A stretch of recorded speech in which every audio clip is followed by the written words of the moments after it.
السلام علیکم، آپ دیکھ رہے ہیں پروگرام میری دنیا حسن نثار کے ساتھ، میں ہوں عائشہ خالد۔ حسن صاحب آج کے پروگرام کی پہلی ای میل شامل کرتے ہیں، سائرہ ہیں یو کے سے، آپ سے جاننا چاہتی ہیں کہ محبت کیا شے ہے؟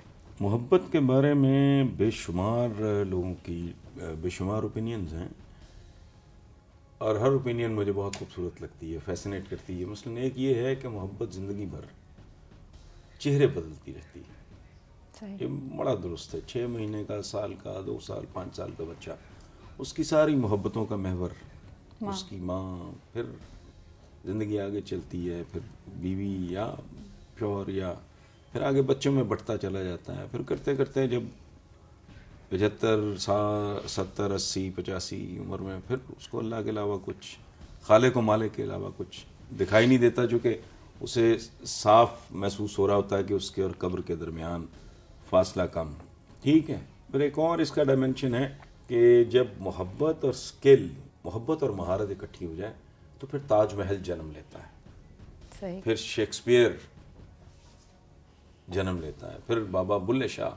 جب محبت اور مہارت، اپنے کام سے محبت ہو اور سکل، تو پھر شاہکار جنم لیتے ہیں۔ دین ایک اور بات بڑی دلچسپ ہے کہ love without return is like a question without an answer. ایک کسی سے محبت کرے، اس کو اس کا جواب نہ ملے تو ایسی ہی ہے جیسے کسی نے سوال کیا اور اس کو جواب نہیں۔ پھر وہ کہتے ہیں کہ ایک ایسے خوبصورت چھوٹے سے ہمنگ برڈ کی طرح، چھوٹے پرندے کی طرح، کہ اگر آپ اس کو ہولڈ کرو گے بہت زور سے تو یہ مر جائے گا، یہ پرندہ مر جائے گا۔ اگر اس کو ذرا ڈھیلا چھوڑو گے تو یہ اڑ جائے گا۔ پھر ایک اور بڑی دلچسپ بات ہے کہ محبت کہتے ہیں نا اندھی ہوتی ہے، میرا ذاتی خیال ہے یہ اندھی نہیں ہوتی، یہ تھوڑی بھینگی ہوتی ہے۔ ہاں، بھینگی۔ پھر ایک اور بڑا کہ لو ایٹ فرسٹ سائٹ، پہلی نظر کی محبت، میں سمجھتا ہوں یہ بڑی امپورٹنٹ ہے، چونکہ بے شمار ہم میں سے لوگ ایسے ہیں جن پہ دوسری نظر اگر پڑ جائے تو بندہ ان کو ریجیکٹ کرتے ہیں۔ تو پہلی نظر کی محبت میں بہت سے لوگوں کی لاٹریاں نکل آتی ہیں۔ اچھا، پھر زندگی میں یہ ایک بہت لرننگ ہے، بہت بڑی ٹیچنگ، لرننگ، انڈرسٹینڈنگ، جو بھی اسے کہہ لو، کہ محبت دی کیسی، کہ کس طرح جانی چاہیے، اور محبت کو وصول کیسے کرنا ہے، ہینڈلنگ جو ہے محبت کی، محبت دیتے وقت اور محبت لیتے وقت، اس کی جو ہینڈلنگ ہے وہ بہت ضروری ہے زندگی میں۔ اچھا، پھر ایک اور کہ وہ کہتے ہیں نا کہ کہتے ہیں جس کو عشق خلل ہے دماغ کا، تو یہ تھوڑا پاگل پن بھی ہے۔ مثلا ایک دیکھو آپ، سیکرٹری ہے، وہ اپنے باس سے شادی کر لیتی، یعنی وہ سارے کام جو وہ تنخواہ لے کے کر رہی تھی اس سے بہت زیادہ کام وہ ساری زندگی بغیر تنخواہ کے کرے گی، تھوڑا پاگل پن ہے۔ اچھا، پھر یہ ہے کہ ٹینس نہیں کھیلتے، ٹینس میں لو مینز نتھنگ، زندگی میں لو مینز ایوری تھنگ۔ سو یہ بڑی لمبی بات ہے۔ اور سر شادی کے حوالے سے جو کہتے ہیں محبت کی شادی یا پھر یا ارینج میرج، میرا خیال ہے 2 کرنی چاہیے آدمی کو، ایک محبت کی، اور دیکھو کہاں تکا لگ جائے گا پتہ نہیں، لیکن زندگی میں میں مذاق کر رہا ہوں، 2 نہیں، ادھر تو ایک ہی عذاب ہے ہو جاتا۔ تو بیسیکلی کوئی اس کا کوئی جسے کہتے ہیں نا طے شدہ فارمولا نہیں ہے۔ میں نے زندگی میں بہت ساری لو میرجز کو فلاپ، فیل ہوتے ہوئے دیکھا ہے، اسی طرح and vice versa, arranged marriages, first cousins, پوری زندگی اکٹھے گزاری ہے، شادی ہوئی ہے 2، 4، 5 سال کے بعد تماشا شروع ہو گیا۔ سو جوا ہے، لیکن پھر کیا کریں کہ زندگی میں صرف محبت ہی تو جوا نہیں ہے، ساری زندگی جوا ہے، پیدا ہونا بھی جوا ہے، پتہ ہے مر جانا ہے، تو سب کچھ ہی جوا ہے، اور یہ ایک ایسا جوا ہے جو ہر ایک کو کھیلنا پڑتا ہے۔ فلوک ہے، میں تو یہ سمجھتا ہوں کہ یہ تو بس تکا ہے، جس کا لگ گیا لگ گیا۔ چند بیسک اصول ہیں اس میں، ٹالرنس اور اسپیس دینا ایک دوسرے کو، تو زندگی میں there is nothing known as a perfect husband. دنیا میں کوئی پرفیکٹ وائف نہیں ہے اور کوئی پرفیکٹ شوہر نہیں ہے۔ ایک دوسرے کو اکاموڈیٹ کرنا اور ایک دوسرے کو اسپیس دینا، برداشت کرنا، اور ایک دوسرے کے لیے گنجائش چھوڑنا زندگی میں، وہ ضروری ہے فار اے سکسیزفل میرج۔ اور یہ میں اس لیے کہہ رہا ہوں کہ خدا نہ خواستہ یہ ہمارے آقا نے بھی بہت ناپسند، اجازت ہے طلاق کی لیکن ناپسند کیا، بہت ناپسند. کیوں؟ چونکہ طلاق کی صورت میں سب سے زیادہ نقصان اس کو ہوتا ہے جو اس میں پارٹی ہی نہیں ہوتا ہے. بیوی اپنے رستے نکل جاتی ہے، شوہر اپنے رستے، اولاد سفر کرتی ہے. وہ بہت ایک دردناک اور افسوسناک صورتحال ہے. بہرحال ہم کدھر بیٹھ گئے کیا رہا سر؟ ہمارے ٹیم ممبر مبین ہیں، ان کو بھی مبارکباد دے دیں، شادی ہوگی ان کی بھی، لو میرج. ہاں، مبین کو اللہ مبارک کرے اور توفیق دے کہ وہ رشتے نبھانا بھی بڑے حوصلے کی.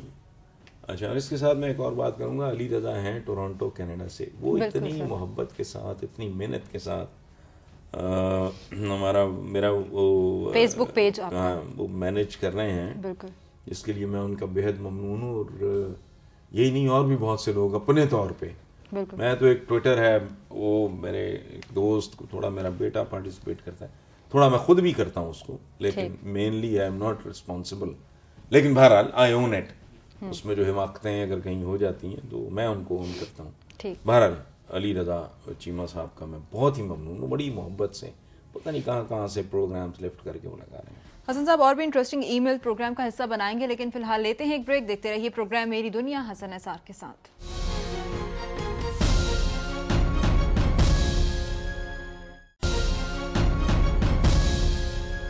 بریک کے بعد پروگرام کو آگے بڑھاتے ہیں اور حسن صاحب ای میل شامل کریں گے. اسٹوڈنٹ ہیں نسٹ یونیورسٹی اسلام آباد سے ذیشان اکرم. کہتے ہیں کہ یونیورسٹی میں بتایا گیا کہ you are the cream of the nation, لیکن روڈ پہ میرے ساتھ یہ سلوک ہوا کہ وی آئی پی پروٹوکول کے خلاف بولنے پر 15 منٹ تک میں نے پولیس کی دھمکیاں سنی، تھپڑ کھائے. کیا نام بتایا آپ نے؟ ذیشان اکرم. ذیشان، میں آپ کو سلام پیش کرتا ہوں. یہی بچے، یہی اقبال کے شاہین ہیں، یہی باغیرت ہیں. جنہوں نے بدسلوکی دیکھی ذیشان کے ساتھ وہ بے غیرت تھے. میں ہوتا تو میں اس کے ساتھ کھڑا ہو کے مار کھاتا. یہ جو غنڈا گردی ہے نا، ان کے باپوں کی نہیں ہیں یہ سڑکیں. میں نے تو کہا ہے کہ مجمع نہ رکے، سڑک پہ آ جاؤ اور کہو کہ اگر تمہارے باپ کی ہے اس کی رجسٹری دکھاؤ، ہم اس کو استعمال نہیں کرتے. لیکن اگر یہ ہماری سڑک ہے، اگر یہ ہمارا مال ہے، تو بدبخت ٹکے ٹکے کے ووٹ مانگنے والا تو کیسے روکتا ہے؟ تو شاباش ذیشان، آپ یہ جدوجہد جاری رکھیں. اپنے لوگوں کو، زیادہ سے زیادہ لوگوں کو ہم خیال بنائیں، اور اللہ کرے ہمارے ہر محلے میں، ہماری ہر گلی میں، ہمارے ہر گھر میں ذیشان پیدا ہو. یہ بابرکت بچہ ہے. حسن صاحب عظیم نواز ہیں یو ایس اے سے. ان کا سوال ہے کہ ہمارے پاکستانی روپوں کے بارے میں سوال کیا کہ 1000 روپے کے نوٹ پہ ترکی کے جھنڈے کی تصویر کیوں ہے؟ اچھا، یہ بڑی دلچسپ سی بات ہے. مجھے بھی کسی نے کہا، مجھے تھوڑی سمجھ آئی تھوڑی نہیں آئی. مجھے دکھایا بھی انہوں نے وہ جھنڈا ٹرکی کا.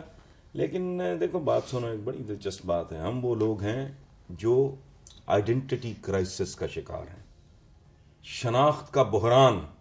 ہم ایک ایسی قوم ہیں جو اپنی شناخت خریدنے کے لیے جب جاتے ہیں تو ہماری جیب میں ٹکا نہیں ہوتا. ہم جانتے ہی نہیں ہم ہیں کون. کبھی ہم عرب کے ساتھ جڑتے ہیں، کبھی ہم فلانا، وہ ہمیں منہ نہیں لگاتے، نہ انہوں نے پہلے کبھی لگایا ہے. کبھی ٹرکس کے ساتھ، کبھی یہ گوری ہے، یہ غزنوی ہے، یہ فلانا ہے، ٹمکانا ہے. وہ بھی تم رانے ہو، تم چیمے ہو، تم چٹھے ہو، تم دگل ہو. سمجھ گئے نا تم؟ ساری جتنی مقامی ذاتیں ہیں ان کا کوئی حوالہ نہیں ہے کہیں، ان کا کوئی پرائیڈ نہیں ہے. اچھا، ٹرکی کی بات ہو رہی تھی تو دیکھو بات سنو. آپ ٹرکس کے غلام رہے ہیں، انگریز کی غلامی. انگریز تو خیر بہت کچھ دے بھی گیا آپ کو، ریلوے سے لے کے اریگیشن تک، بالکل، ایگریکلچر یونیورسٹی سے لے کے میڈیکل کالجز تک. یہاں تھا کیا؟ اس نے بہت کچھ آپ کو دیا بھی ہے. لیکن اس انگریز کی غلامی یہ بہت مختصر زندگی تو آپ نے ٹرکس کی غلامی میں گزاری ہے. یہ بہت لوگوں کو شاید اندازہ نہ ہو. محمود غزنوی بھی ٹرک تھا، سمجھا؟ امیر تیمور برلاس تھا. برلاس ایک ٹرکش ٹرائب ہے. اسی طرح مغل بھی اوریجنلی ٹرکس ہیں. مغل اپنے گھروں میں، کورٹ میں فارسی زبان بولتے تھے، گھر میں وہ ترکی زبان بولتے تھے. تو آپ اپنے آقاؤں کا جھنڈا اگر ہے تو خیر ہے. حسن صاحب اگلی ای میل قاضی گلفام کی ہے، تحصیل جامپور سے. کہتے ہیں کہ ریپڈ بس سسٹم اگر 1 ماہ تک فری چلے گا تو فیول کا جو خرچہ ہے وہ وزیر اعلیٰ خود دیں گے یا عوام کے ٹیکس کے پیسوں سے جائے گا؟ یار یہ سارا مطلب لوگوں کو بیوقوف بنانے والی بات ہے. اس کا انجام جو ہوگا دیکھ لینا. میں I don't want to comment on this. میں لکھ کے تھک گیا. میں ریپڈ کو کبھی اسٹوپڈ لکھا ہے میں نے, کبھی ریبڈ پتہ ہے ریبیز ہوتا ہے نا جس کو پاگل کتا کاٹ جائے تو وہ ریبڈ ہوتا ہے, جس کو ریبیز ہوتا ہے وہ مرض جو پاگل کتے کے کاٹنے سے ہوتا ہے. تو یہ سبسڈیز دینی اور یہ کم کرنا اور 1 مہینہ فری, پتہ ہے ان کو اندر سے کھوکھلا سا کام ہے یہ بہت لمیٹڈ, یعنی یہ ایک خیر نہیں, I don't want to comment. Hasan sahib اور بھی کچھ سوالوں کا جواب ابھی آپ سے جاننا باقی ہے, لیکن ایک بریک لیتے ہیں. دیکھتے رہیے پروگرام میری دنیا حسن نثار کے ساتھ.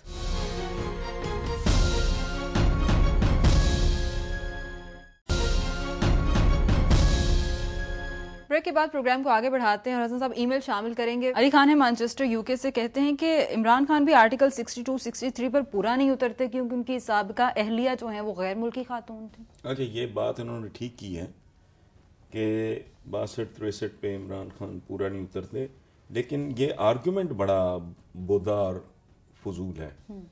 چونکہ اہل کتاب کے ساتھ شادی کی اجازت ہے تو اہل کتاب تھیں جو جمائمہ تھیں, تو وہ آرگومنٹ بہت ہی فضول ہے. لیکن عمران خان کیا صحابہ کے بعد شاید ہی کوئی اس پہ پورا اترتا ہو. سچی بات یہ ہے کہ اگر آپ مجھے یہ اختیار دیں کہ 62-63 کے معیار پہ میں فیصلہ کروں کہ میں خود پورا اترتا ہوں کہ نہیں, تو میں دیانتداری سے عائشہ آپ کو بتا رہا ہوں میں اپنے آپ کو مسترد کر دوں گا. حالانکہ میں جنولی آپ کو بتاؤں, یہ کوئی نہ میں کوئی عاجزی سے کام لے رہا ہوں, نہ کوئی خدا نہ خواستہ کوئی شیخی. میں میری پوری زندگی اس جدوجہد میں گزری ہے کہ لوگ کیا کہتے ہیں آئی ڈونٹ کیئر, میں اپنی نظروں میں نہ گروں. تو آئی ریسپیکٹ مائی سیلف, میں اپنی عزت کرتا ہوں, میں ایز اے ہیومن بینگ خود کو اچھا ریٹ کرتا ہوں. بہت اچھا نہ صحیح, میں سمجھتا ہوں کہ اچھا میں ایک کم از کم میں اپنی نظروں میں کبھی گرا نہیں. اس کے باوجود 62-63 کے معیار پہ اس گندگی کے ڈھیر میں پورا اترنے کے لیے تو پھر پتہ نہیں کوئی ولی اللہ ہی چاہیے, آئی ڈونٹ نو. تو عمران کیا میں نہیں پورا اترتا؟ عمران تو ایک شاندار کھلاڑی, اتنا گلیمرس گلوبل لیول کا ایک آدمی, تو کوئی بھی پورا نہیں اترتا. اب یہ اندازہ لگاؤ, یہ سارے چور چکار اصغر خان کیس والے بالکل یہ پورے اترتے ہیں. یہ جو ٹیکس چور ہیں اندر بیٹھے اسمبلی میں, ریٹرنز تک جو فائل نہیں کرتے, میں نے کل کے پروگرام میں بھی ان کا ماتم کیا, یہ پورے اترتے ہیں. صحیح. اس لیے یہ تو ایک کتابی سی بات ہے.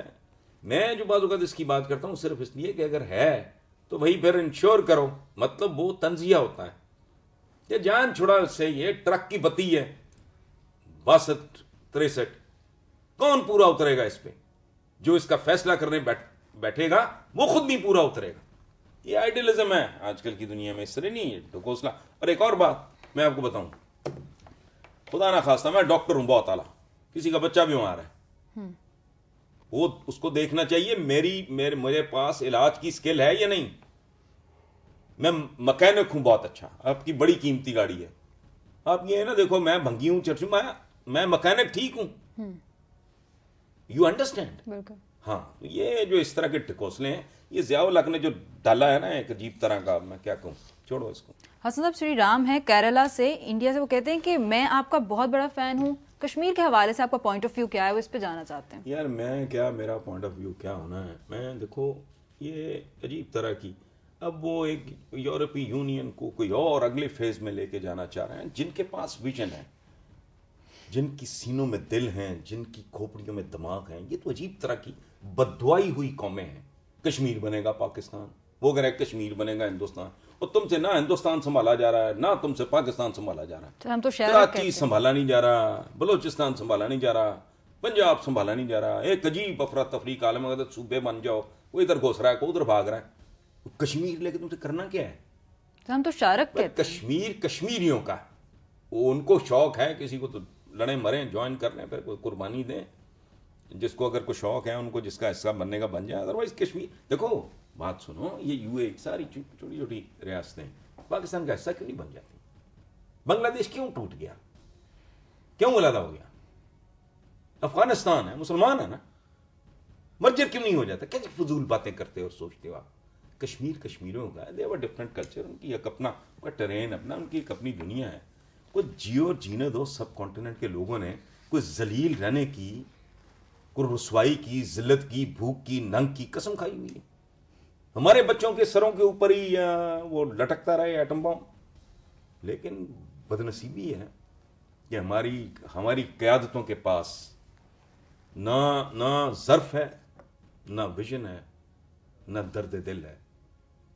100 سال جنگیں لڑنے والا یورپ کس طرح اس فیس سے نکل کے اب اگلی فیس کی، میں ٹائم یا نیوز ویک میں ریسنٹ یہ بھی کوئی ٹائٹل سٹوری ہے، اگلی فیز میں جانے کے لیے کیا ڈیسپریٹلی ہاتھ میں مار رہے ہیں. یہاں اس طرح کا مسئلہ ہے. اور یہ ہماری یہ شارک ہے. میں حیران ہوں کیسی شارک ہے جس کے بغیر 65 سال گزار لیے.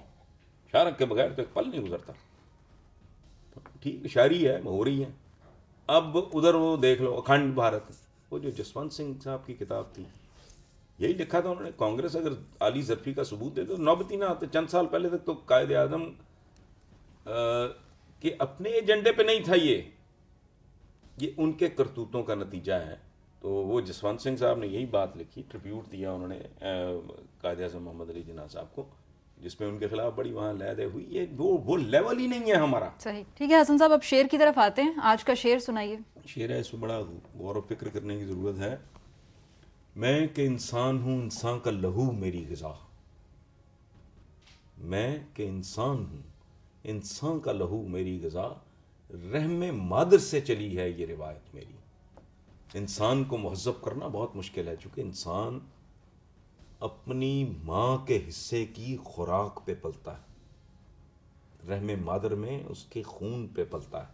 صحیح. تو جس کی بنیاد یہ ہے، اس سے توقع کرنا کہ وہ مہذب ہوگا اور تہذیب کے اعلیٰ مدارج پہ پہنچے گا تھوڑا ڈیفیکلٹ ہے. لیکن بہرحال ٹھیک ہے حسن صاحب، بہت شکریہ. اس کے ساتھ ہی پروگرام کا وقت ختم ہو جاتا ہے. جناب فیڈ بیک سے اپڈیٹ کرتے رہیے گا میری دنیا @duniatv.tv پر. اس کے علاوہ اپنا میسج ہم تک پہنچانے کے لیے MG لکھ کر اسپیس دیجیے. مکمل نام اور پتے کے ساتھ اپنا میسج 3031 پر سینڈ کر دیجیے. آپ ہمیں فیس بک اور ٹویٹر پر بھی جوائن کر سکتے ہیں. اپنا بہت خیال رکھیے. خدا حافظ.